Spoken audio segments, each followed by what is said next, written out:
यह चातुर्मास की विधि में आ जाती है कि जो महाराज दिगंबर होते हैं और 4 माह के लिए संकल्प लेते हैं कि हम इस परिसर को छोड़ करके, यानी नगर है, गांव है और क्षेत्र है आदि आदि के पेशा से आत्मसाधना करते हुए यहीं पर इस काल को व्यतीत किया जाएगा, करेंगे।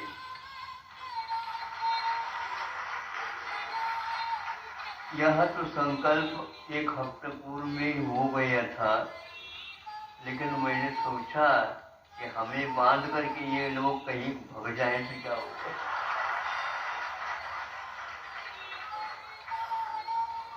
किंतु जिस प्रकार मुनि महाराज सहज स्वतंत्र अपने संकल्प को निर्वाह करते हैं, उसी प्रकार वर्षा के काल में आप लोग भी अपनी दुकान जो कुछ भी है उसको निर्वाह करते हुए दिवाली तक एक प्रकार से ये संकल्प को यथा शक्ति के अनुसार उसको प्रारंभ करते हैं।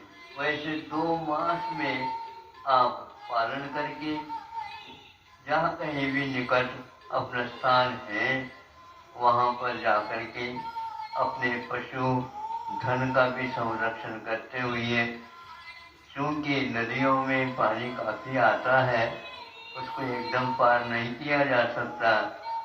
जब नाव चालू हो जाती है अथवा घुटने पर पानी रह जाते हैं नदियों में चालक में, तो उसको पार करके चले जाते हैं। यह प्राचीन काल से पद्धति चालू है।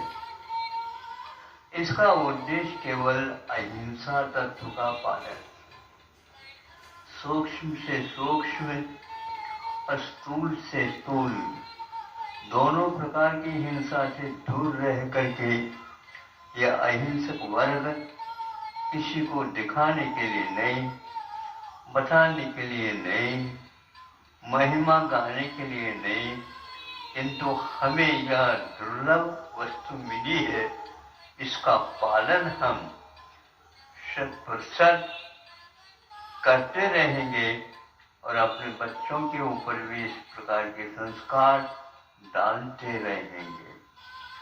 बच्चा आज का भी क्यों न हो, किंतु माता पिताओं के इस प्रकार के संस्कार के कारण वे भी इसमें मैंने देखा, मैं भी शुद्ध का वस्त्र, शुद्ध वस्त्र पहनूंगा,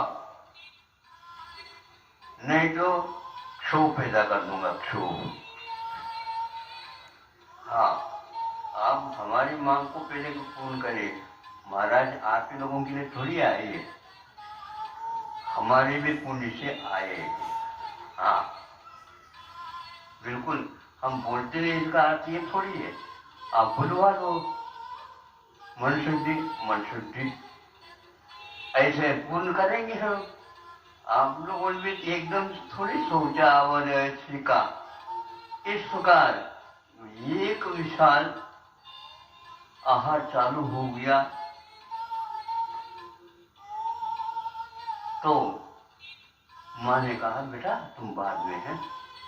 बाद में क्यों? हम भी साथ में, हमारे हाथ में भी दे दो, हमारे भी हाथ में। बेटा तुम तो वो कद से नीचे हो इसलिए बाद में देख ले। महाराज जी ने तो कुछ कहा ही नहीं, तुम ही कह रहे हो। माफ लगा गड़बड़। तो हमने इस ढंग से संकेत दिया मुस्कान के माध्यम से, वो हाथ भूल गया। हाँ महाराज जी हमारे लिए भी कुछ सोच रहे हैं। जब हमारा आहार हुआ पहले उसको इशारा किया, उसके लिए एक कलशी दी गई है, तुमने हल्ला, हाँ वो उसका मुख खिल गया।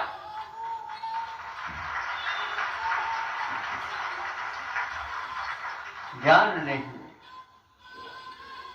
चारित्र अभी प्रारंभ हुआ है, देखा देखी। लेकिन ध्यान रखो, सर्दी के काल में भी ठुठुरते हुए वह बच्चे भी कुछ भी नहीं, आराम के साथ वे महाराज जी की प्रतीक्षा कर रहे होते। ये कौन सा तत्व है जो बड़ों के लिए भी झकझोरता है कि ऐसी कौन सी शक्ति आई है अपने यहाँ? अरे आई तो जो आराधना अहिंसा की है पूरे जीवन में, उसको यहाँ पर पूर्ण करने के लिए वो आया है। यह बात ही निश्चित है कि हम उस बच्चे को छोटा समझ करके, अज्ञानी समझ करके यूं ही मान लेते। आपको भी यूं ही मान लिया जाए? नहीं है। उसके पास क्षमता कैसी है, इसको देखते हैं तो रात में छुपी हुई अग्नि की भांति है। और कोई उदाहरण नहीं मिला। स्वामी समंत मध्व महाराज जी ने कहा कि उस ईंधन ऊपर से है, राख है उसके सिर पर, किंतु भीतर से उसको थोड़े से यूं ऊपर से हटा दो, धगधगायित होकर के ऊपर की वो लौ आ जाती है। उसको कुछ समय होने दो, फिर इसके उपरांत वह दिखाएगा कि धर्म क्या वस्तु होती है। संस्कार लेकर के आया है, और संस्कार के कारण ही वह आगे भी और बढ़ता चला जाएगा। पानी को रोकना है।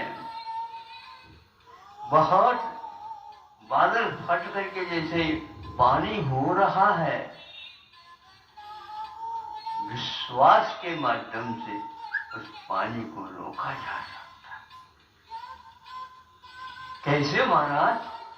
ऊपर से तो धारा आ रही है, आने दीजिए ना, तो वह धरती को तो फाड़ देंगे। कैसे फाड़ सकता हूँ? ऐसा हो नहीं सकता। और वो पानी इतना तेज गति से ऊपर से आते हुए भी बीच में आसमान में वह रुक सकता, वह धारा रुक सकती है। कैसे रुक सकती है? वह बर्फ बन जाएगी तो वहीं पर पेड़ों से बोलो रुक जाएगी, छुप जाएगी, वह वहीं पर रुक जाएगी, नीचे आ नहीं सकेगी। ऐसी क्षमता भी आत्मा के पास विद्यमान। हनुमान जब कूद करके अपनी करामत दिखा दी, मां रोने लगी। कितनी कठिनाई से तो हनुमान मिला, और यह थोड़े से इधर उधर देखते ही उछल करके नीचे गए, और वह रोने लगी, चिल्लाने लगी। अब चला गया, हमारे यहाँ जंगल में कौन है, क्या है? जब नीचे ला करके विमान को देखते हैं तो वह हंस रहा है, एक अंगूठा मुख में चूस रहा है। पत्थर जो कुछ भी है शिला, वह चारों तरफ से जैसे 5 फूटे हैं, उसकी भांति फूट रही है। मैं पूछना चाहता हूँ, क्या वज्र है कि क्या है? वो ऊपर से कुछ भी हो, किंतु भीतर में उत्तम संहरण, वह वज्र सुनारा संहरण।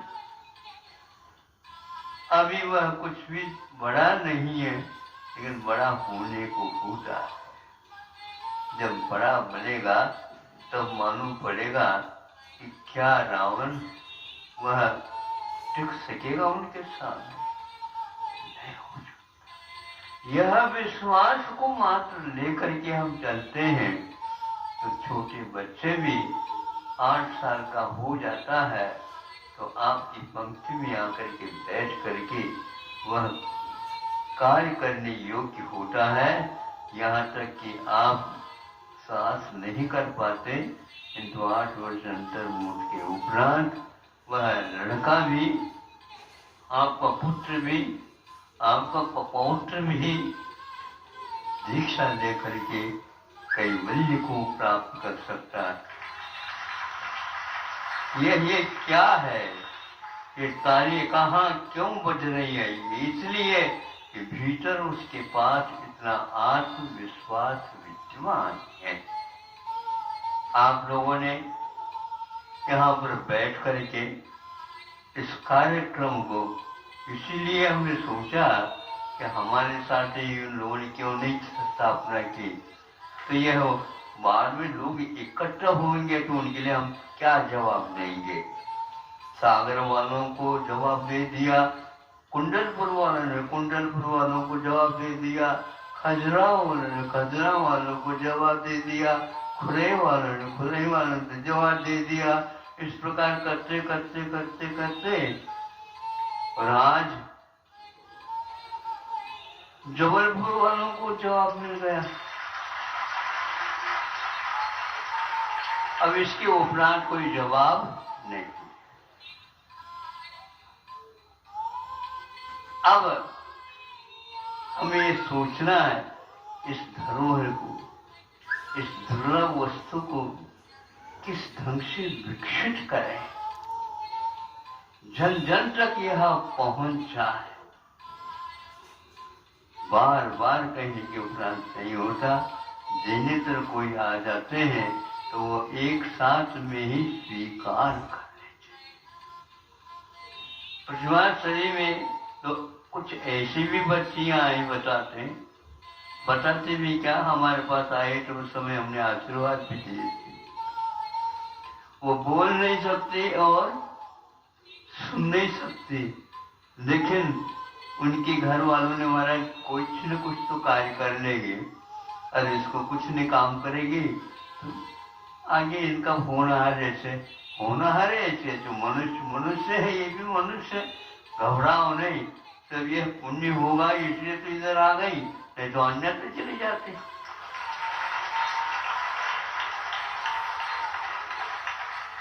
यहाँ पर कैसे आ गई? तो ये पुण्य का उदय उसके साथ चलता रहता है। और ये मानिए, आप विश्वास करिए, और हम भी एकदम विश्वास नहीं करते, लेकिन करना आवश्यक होता है तो सब लोगों को कहते तुम भी करो। उन्होंने ऐसे ऐसे हथकरघा में कलाएं विद्याएं सीखी है। अच्छे अच्छे व्यक्ति इस प्रकार की वस्तुओं का निर्माण नहीं कर सकते। कोई व्यक्ति श्रीमान उस वस्तु को हाथ लगा करके देखता है तो इसका तो मूल्य इतना होना चाहिए, इतना होना चाहिए। किसने बनाया? तो ग्रामीण दुबालिकाओं ने बनाया। संभव ही नहीं है। और यह वस्त्र और कुछ मिला करके बनाया गया होगा? नहीं, यह शुद्ध हथकरघा है। हाथ से कपास लाए, कपास से सूत निकाला, सूत से वस्त्र बुना और वस्त्र के बाद सिलाई के माध्यम से ये बन गया। यह आज है, ये खादी का इतिहास कहलाता है। आप लोग विदेशी शिक्षा और दीक्षा स्वीकार करने से इन सब बातों के ऊपर अविश्वास रख रहे। स्वयं नेहरू जी कहते थे, अरे इसमें कुछ नहीं होने वाला, इसलिए जो है जनता है उनके लिए वस्त्र की आपूर्ति तो यंत्र के माध्यम से होगी। तो गांधी जी ने कहा था इस बात को भूल जाओ। और नेहरू जी का उत्तर जो है पहले ही दे चुके हैं मोतीलाल जी। ये किताब बहुत अच्छी लगी मुझे कि नेहरू जी हर बात में गांधी जी की बात को काटते थे और उपेक्षित करते थे, बाद में सोचेगा तो। मेरी भाषा में नहीं बोलता, बाद में बोलेगा। ऐसा ही हुआ, पश्चाताप के साथ उनको बोलना पड़ा, लाइट है गॉन।